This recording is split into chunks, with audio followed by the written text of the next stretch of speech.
தேர்தல் ஆணையத்தில் நடக்கக்கூடிய தில்லுமுல்லுகளை அம்பலப்படுத்துவதற்கு மிக முக்கிய ஆதாரமாக இருந்து தமிழருடைய கணக்கெடுப்புகள் ராகுல் காந்தி சென்றதுனால்தான் ராகுல் காந்தி இந்தியா முழுவதும் அம்பலப்படுத்தி கொண்டிருக்கிறாரா? தமிழ்நாட்டின் பெருமையை சேர்க்க தமிழர் செய்திருந்த செயல் என்ன? இது மட்டும் இல்லாம ஞானேஷ்குமார் அவர்கள் மீது நடவடிக்கை எடுக்காததற்கு காரணம் என்ன? ராகுல் காந்தி பொது வெளியில மட்டும் அமலப்படுத்திட்டு இருக்கிறாரு. உச்ச நீதிமன்றத்துல போய் வழக்கு போடுங்கன்னு ஒரு சில சங்க பரிவாரங்கள் சொல்றாங்க. அப்படி உச்ச நீதிமன்றத்தில் வழக்கு போட முடியாததற்கான காரணங்கள் என்ன? இது சார்ந்த முழு விபரத்தை தான் இன்னைக்கு வீடியோல பார்க்க இருக்கிறோம். வாங்க வீடியோக்குள்ள போலாம்.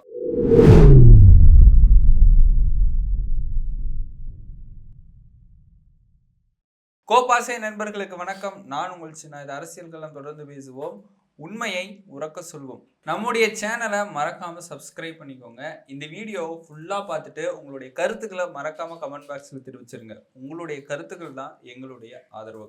சரி, ராகுல் காந்தி அவர்கள் தொடர்ந்து தேர்தல் ஆணையத்தின் மீது குற்றச்சாட்டை வைக்கிறாரே, ஆனால் ஞானேஷ்குமார் அவர்கள் பதிலே சொல்ல மாட்டேங்கிறாரு. அதுக்கு பின்னாடி இருக்கக்கூடிய காரணங்கள் என்ன அப்படின்னு பார்த்தோம்னா, அமித்ஷாவுடைய முன்னாள் அதிகாரியா ஞானேஷ்குமார் இருந்திருக்கிறாரு. அதுக்கப்புறம் தான் இந்தியாவுடைய தலைமை தேர்தல் ஆணையராக ஞானேஷ்குமாரை மோடி அவர்களும் அமித்ஷா அவர்களும் நியமனம் பண்ணியிருக்கிறாங்க. அப்ப அவங்களுடைய விடயத்திற்காக பயன்படுத்துவதற்காக ஞானேஷ்குமாரை நியமனம் செய்யப்பட்டார்களா அப்படின்னு எதிர்கட்சிகள் தொடர்ந்து இந்த குற்றச்சாட்டையும் வைத்து வருகிறார்கள். அப்ப ராகுல் காந்தி அவர்கள் கேட்கக்கூடிய கேள்விகளுக்கு ஞானேஷ்குமார் அவர்களிடத்தில் பதில் இல்லை. அதனால்தான் தொடர்ந்து கள்ள மௌனம் சாதிக்கிறார் அப்படிங்கிற ஒரு செய்தியையும் ஒரு தரப்பு சொல்லிட்டு இருக்கிறாங்க.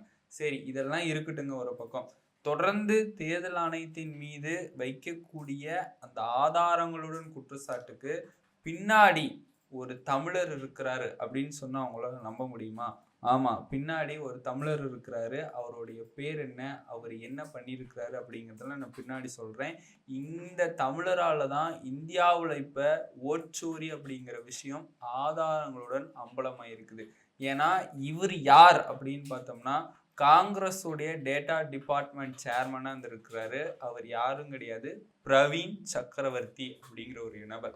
இவரு காங்கிரஸ்ல தொடர்ந்து முனைப்பா செயல்பட்டு வர்றாரு. காங்கிரஸ்க்கு தேவையான ஆதாரங்களை எடுத்து கொடுத்து கொண்டிருக்கிறாருன்னு சொல்லலாம். ஏன்னா டேட்டா இஸ் எ ஃபேக்ட் அப்படின்னு சொல்லுவாங்க. வெறுமனே நான் வாயில உங்ககிட்ட ஒன்று சொல்றேன் அப்படின்னா யாராலையும் நம்ப முடியாது. அதுவே ஆதாரபூர்வமாக தகவலோட இந்த டேட்டா இங்க இப்படி நடந்திருக்கு, யார் நடத்துனாங்க, என்ன நடந்துச்சு அப்படின்னு சொன்னாதான் உங்களால நம்ப முடியும். அதற்கான முழு முக்கிய ஆதாரங்களை எடுத்து காங்கிரஸ்க்கு கொடுத்து கொண்டிருப்பவர் தான் பிரவீன் சக்கரவர்த்தி அவர்கள். ராகுல் காந்தி அவர்களை எந்த அளவு நம்ம போற்றி கொண்டிருக்கிறோமோ, ஓட்சோரிய இத்தனை நாளா பாஜக காரங்களே வெளியில சொல்ல முடியாம இருந்தாங்க. இதை நீங்க சொல்லிட்டீங்க அப்படின்னு பாஜக காரங்களே ஒரு சிலர் ராகுல் காந்தி அவர்களுக்கு வாழ்த்து சொன்னாங்க. ஆனா அந்த வாழ்த்துக்கள் நம்முடைய தமிழர் பிரவீன் சக்கரவர்த்தி அவர்களுக்கும் போய் சேர வேண்டும். அவருடைய பெருமையையும் நம்ம பறைசாற்ற வேண்டும் அப்படிங்கிற ஒரு கோரிக்கையை நம்ம முன்வைத்து கொண்டு, சரி, ஒரு சந்தேகத்தின் பெயரில் தான் நம்மளோட ஒரு ஆராய முடியும். இங்க ஒரு நிகழ்வு நடக்குது, அந்த நிகழ்வு சந்தேகமா இருக்கு அப்படின்னா தான் நமக்கு ஒரு ஆராயக்கூடிய ஒரு மனநிலை வரும். அப்படியாகத்தான் இவங்க முதல்ல எங்க ஆராய்ந்தாங்க, அந்த ஆராயறதுக்கு என்ன டீம் போட்டாங்க அப்படின்னு பார்த்தோம்னா, ஈகிள் அப்படிங்கிற ஒரு டீமை செட் பண்ணி காங்கிரஸ் சார்பா இந்திய அளவுல எங்கெங்கெல்லாம் ஓட்சோரி நடந்திருக்கு அப்படிங்கிற ஆதாரங்களை மக்கள் மத்தியில கொண்டு போய் சேர்க்கிறதுக்கு இந்த டீம் மிக உறுதுணையாக இருந்திருக்கிறாங்க. முதல் ஆதாரத்தை அவங்க எங்க கண்டுபிடிச்சாங்க அப்படிங்கிறதுல நான் சொல்றேன். மகாராஷ்டிராவில் சட்டமன்ற தேர்தல் நடந்தது. அந்த சட்டமன்ற தேர்தல் நடக்கிறதுக்கு 5 மாதங்களுக்கு முன்னாடி மே மாதம் பாராளுமன்ற தேர்தல் நடந்திருக்கு. அந்த பாராளுமன்ற தேர்தலில் இந்தியா கூட்டணி 157 அசம்பிளி சீட் எடுத்து முன்னிலையில இருக்கிறாங்க. அப்ப பாஜக கூட்டணி வெறுமனே 123 சீட் எடுத்து தான் முன்னிலையில இருக்கிறாங்க. ஆனா அதுக்கப்புறம் நடந்த 5 மாதங்களுக்கு பிறகு நடந்த சட்டசபை தேர்தலில் கிட்டத்தட்ட 123 இருந்த பாஜக கூட்டணி எங்க போயிருக்கிறாங்க, ஒரேடியா 283 சீட் எடுத்து ஜெயிக்கிறாங்க. இதில் தான் சந்தேகமே வருது. ஏன்னா இந்தியா கூட்டணி பாராளுமன்ற தேர்தலில் 153 சீட் எடுத்து ஜெயித்தவர்கள் இதுல சட்டசபை தேர்தலில் வெறுமனே 50 தான் எடுக்கிறாங்க. எப்படி இவ்வளோ குறைந்தது அப்படின்னு ஆராய்கின்ற பொழுதுதான் இந்த தரவுகள் வந்திருக்கு. அதாவது ஒரே வாக்காளர்கள் தான், ஒரே மாநிலம் தான், ஆனால் தேர்தல் மட்டும்தான் டிஃப்ரெண்ட். நீங்கள் கேட்கலாம், பாராளுமன்ற தேர்தலில் ஓட்டு போட்டவங்க சட்டசபை தேர்தலுக்கு ஓட்டு போடுவாங்களா? அது வந்து பார்லிமெண்ட் எலெக்ஷன் அங்கே வேற மாதிரியும், இங்கே அசம்பிளி எலெக்ஷனுக்கு வேற மாதிரி தான் போடுவாங்கன்னு சொல்லுவாங்க. அதில் ஹியூஜ் டிஃப்ரென்ஸ் இருக்கலாம்ல அப்படின்னு நீங்கள் கேட்கலாம். ஆனால் அந்த டிஃப்ரென்ஸ் எல்லாமே ரெண்டு தரப்புக்குமே போயிருக்கணும்ல. ஆனால் ஒரே தரப்பு பாஜகவுக்கு மட்டும் எப்படி போச்சுங்கிற கேள்வியையும் அவர் எழுப்பி அப்பதான் ஆதாரத்தை ஆராயிறாங்க. அதாவது பாராளுமன்ற தேர்தலில் யார் யாரெல்லாம் காங்கிரஸுக்கு ஓட்டு போட்டாங்களோ அவங்களே தான் சட்டமன்ற தேர்தலையும் ஓட்டு போட்டிருக்காங்க. இந்த டிஃப்ரென்ஸில் அந்த 5 மாதங்களில் மட்டும் கிட்டத்தட்ட 75 லட்சம் வாக்காளர்கள் வந்து அதிகரிச்சிருக்கிறாங்க. அந்த 75 லட்சம் ஓட்டுமே பிஜேபிக்கு தான் போயிருக்கு. 75 லட்சம் வாக்கு வித்தியாசத்துல தான் அவங்க வெற்றி பெற்றிருக்கிறாங்கிற ஒரு தகவலை இங்க முன்வைக்கிறாங்க. சரி, ஆனா ஒரு சாதாரணமா 20 ஆண்டு கால வரலாறு அவர் எடுத்து பார்க்குறாரு. ஒரு எலெக்ஷனுக்கும் இன்னொரு எலெக்ஷனுக்கும் 5 to 10 லட்சம் வாக்காளர்கள் வந்து புதுசா பட்டியலில் இணைவாங்க. ஏன்னா 18 வயசுக்கு மேல ஆகியிருக்கும். ஆனா 20 ஆண்டு கால வரலாறுலேயே 5 to 10 லட்சம் வாக்காளர்கள் தான் வந்திருக்கிறாங்க. கடந்த 5 வருடங்களிலுமே 30 லட்சம் வாக்காளர்கள் தான் அதிகரிச்சிருக்கிறாங்க. ஆனா இந்த 5 மாசத்துல மட்டும் 41 லட்சம் வாக்காளர்கள்ட்ட அதிகரிச்சிருக்கிறாங்க. அது எப்படி புதுசா வந்துட்டாங்களா அப்படிங்கிற மாதிரி கேள்வி எழுப்புறாங்க. அதுவும் மக்கள் தொகையை விட அதிகமாகவும் இருக்குதுங்கிற மாதிரி சொல்றாங்க. எப்படி 5 மாதங்கள்ல உள்ள ஒருத்தருக்கு ஒரு வயசு 18 வயசு ஆகுதுனாலே கிட்டத்தட்ட 1 வருஷம் ஆகும். பாராளுமன்ற தேர்தலில் இவ்வளவுதான் இருக்காங்க. சட்டமன்ற தேர்தலில் இடைப்பட்ட காலம் 5 மாசம்தான். அதுல எப்படி இவங்க வந்து 40 லட்சம் வாக்காளர்களை புதுசா இணைச்சிருப்பாங்க? 1 வருஷம் கூட ஆகலையே, அதுக்குள்ள புதிய வாக்காளர்கள் வந்துட்டாங்களா அப்படிங்கிற ஒரு சந்தேகத்தின் பெயரில் தான் இந்த ஆதாரம் கண்டுபிடிக்கப்பட்டது. அங்க மோசடி நடைபெற்றிருக்குது. இதனாலதான் அவங்க டிஜிட்டல் பட்டியலை கேட்டாங்க. டிஜிட்டல் பட்டியலை கொடுத்தோம்னா அதுல எவ்வளவு பேர் போட்டிருக்காங்க, பாராளுமன்றத்துல சட்டசபையில் எவ்வளவு போட்டிருக்காங்கன்னு ஈஸியா அவங்களோட ஆராய முடியும். அதற்கு டிஜிட்டல் பட்டியலை தர மறுத்து விட்டார்கள் தேர்தல் ஆணையம். அதுக்கப்புறம் தான் சிசிடிவி ஃபுட்டேஜ் கேட்டாங்க. 5 மணிக்கு மேலே நடந்ததெல்லாம் கொடுங்கன்னா அது பெண்களுடைய பிரைவசி போயிடும் அப்படியேன்னு சொன்னாங்க. ஆனால் இதுக்கெல்லாம் துணை குடியரசுத் தலைவர் தேர்தலில் சிசிடிவி ஃபுட்டேஜ் பெண் எம்பிக்கள் போட்ட வீடியோஸ் பதிவு எல்லாமே வெளியிட்டு இருந்தாங்க. அப்போ பெண்களுடைய பிரைவசி போலையா அப்படிங்கிற ஒரு கேள்வியையும் மக்கள் எழுப்பியிருந்தாங்க.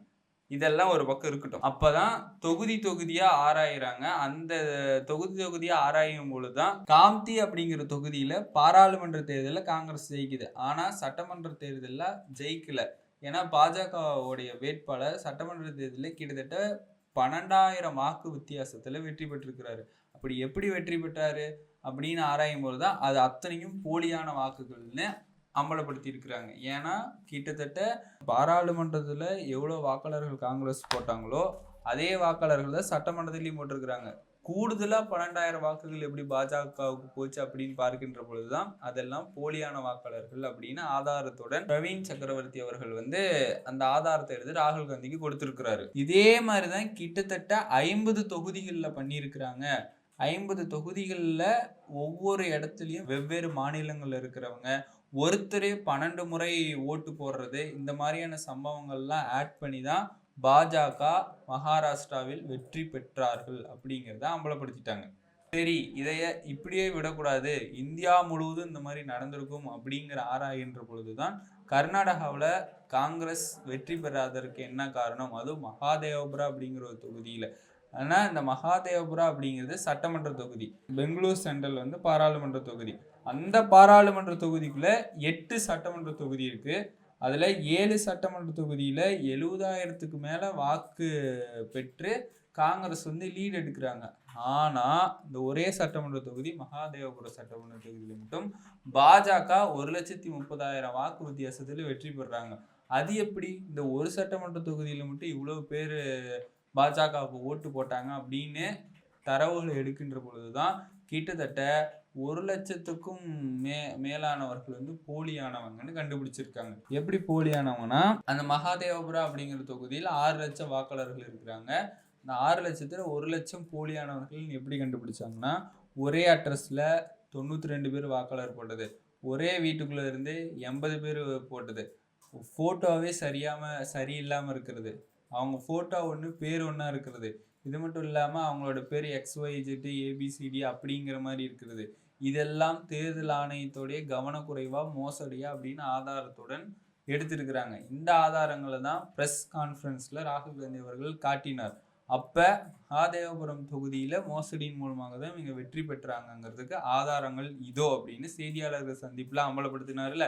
அதெல்லாம் யார் எடுத்து கொடுத்தா அப்படின்னு பார்த்தோம்னா பிரவீன் சக்கரவர்த்தி அப்படிங்கிற ஒரு தமிழர் தான். தமிழர் எந்த அளவுக்கு ஆராய்ந்து பகுத்தறிவுடன் செயல்பட்டிருக்கிறார் அப்படின்னா அவரை நம்ம போற்ற வேண்டும். இப்படிதான் வெற்றி பெற்றாங்க, இதன் காரணமாக தான் வெற்றி பெற்றாங்கன்னு மட்டும் சொல்ல முடியாது இல்ல. எப்படி எதை வைத்து அவங்க மோசடி நடத்தியிருப்பாங்க அப்படின்னு ஆராய்ங்கிற பொழுதுதான் ஆலந்த் அப்படிங்கிற ஒரு சட்டமன்ற தொகுதி எடுக்கிறாங்க. அதுல கிட்டத்தட்ட நிறைய பேர் 6018 பேரு கிட்ட வேணும்னே திட்டமிட்டு ஓட்டர் லிஸ்ட்ல இருந்து டெலீட் பண்ணியிருக்காங்க. அதுவும் டெலீட் பண்றதுக்கு ஒரு அப்ளிகேஷன் போடணும். அந்த அப்ளிகேஷன் நேம் ஃபார்ம் 7. அந்த ஃபார்ம் 7 பயன்படுத்தி தான் போட்டிருக்காங்க. அதாவது நான் இப்போ ஒருத்தர் டெலீட் பண்ணணும் அப்படின்னு நினைக்கிறேன்னா என்னோட ஓட்டர் ஐடி, என்னோட பேர், என்னுடைய நம்பர் எல்லாமே கொடுக்கணும். அப்புறம் டெலீட் பண்ணணும்னு ஒருத்தருக்கு நான் அப்ளிகேஷன் போடுவோம்ல, அவங்களோட டீட்டெயில்ஸ்லாம் கொடுக்கணும். ஆனால் இந்த 2 டீட்டெயில்ஸுமே பொய் அப்படிங்கிறத கண்டுபிடிச்சி தான் டெல்லியில் செய்தியாளர்கள் சந்திப்பில் அவங்களே கூப்பிட்டு ராகுல் காந்தி நிறுத்தினார். யார்? சூரியகாந்த் அப்படிங்கிற ஒரு நபர் பபிதா அப்படிங்கிற ஒரு நபரை நீக்க சொல்லி அப்ளிகேஷன் போட்டதா தேர்தல் ஆணையம் சொல்லியிருக்கிறாங்க. ஆனால் இவரும் அப்ளிகேஷன் போடலை, அவங்களுமே கிட்டத்தட்ட 25 வருஷமா ஒரே இடத்துல தான் இருக்கிறாங்க. ஆனால் இதை ஆராய்கின்ற பொழுது தான் சாஃப்ட்வேர் மூலமாக இவங்களே, அதாவது அந்த தொகுதியில் வெற்றி பெறதுக்காக எக்ஸ்க்ளூசிவாக சாஃப்ட்வேர் மூலமாக ஓட்டர்ஸை டெலீட் பண்ணியிருக்கிறாங்க அப்படிங்கிறத அம்பலப்படுத்தினாரு. அதாவது மொபைல் நம்பர் தேவை, இந்த டெலீட் பண்ணணும்னா ஓடிபி தேவை, மொபைல் நம்பர் தேவை, அவங்களுடைய விவரங்கள்லாம் தேவை. எதுவுமே இல்லாமல் சென்ட்ரல் ஆப்ரேஷன் வைத்து சாஃப்ட்வேர் மூலமாக ஹேக்கர்ஸ் வச்சு நீக்கியிருக்கிறாங்க அப்படிங்கிறது தான் தெளிவாக தெரிய வருது. ஏன்னா 18 கடிதங்கள் ஆதாரங்களை கேட்பதற்காக CBCID தேர்தல் ஆணையத்துக்கு 18 கடிதங்கள் எழுதியிருக்கிறாங்க. அதுக்கு தேர்தல் ஆணையம் தரவுகளையும் தர மறுத்து விட்டது. இது எல்லாமே யார் செய்திருக்கிறாங்க அப்படிங்கிற கேள்விகள் எல்லாம் இப்போ மக்கள் எழுப்புறாங்க. ஆனால் இதற்கு பின்னாடி இந்த மாதிரி ஒரு மோசடி நடைபெற்றிருக்குன்னா அதுக்கு சாஃப்ட்வேர் தான் காரணம் அப்படிங்கிறது இவருடைய தரப்பு பதிலாக, அதாவது பிரவீன் சக்கரவர்த்தி அவர்களுடைய தரப்பு பதிலாக சாஃப்ட்வேர் தான் காரணம்னு சொல்றாங்க. சரி, இதெல்லாம் ராகுல் காந்தி அவர்கள் பொது வெளியில பேசுறாரு, ஏன் உச்ச நீதிமன்றத்துல போய் அவர் வழக்கு தொடுக்கல அப்படின்னு உங்களுக்கு ஒரு கேள்வியும் சந்தேகமும் இருக்கலாம்.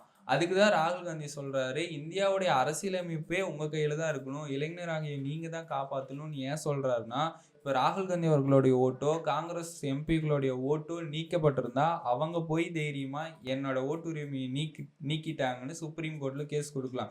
நீக்கப்பட்டது எல்லாமே ஏழை பாலை அவங்களுடைய ஓட்டுகள், இஸ்லாமியர்கள் ஓட்டுகள், தலித்துகளுடைய ஓட்டுகள், அவங்க போய் தான் கேட்கணும், அவங்க குரல் கொடுத்தா மட்டும்தான்.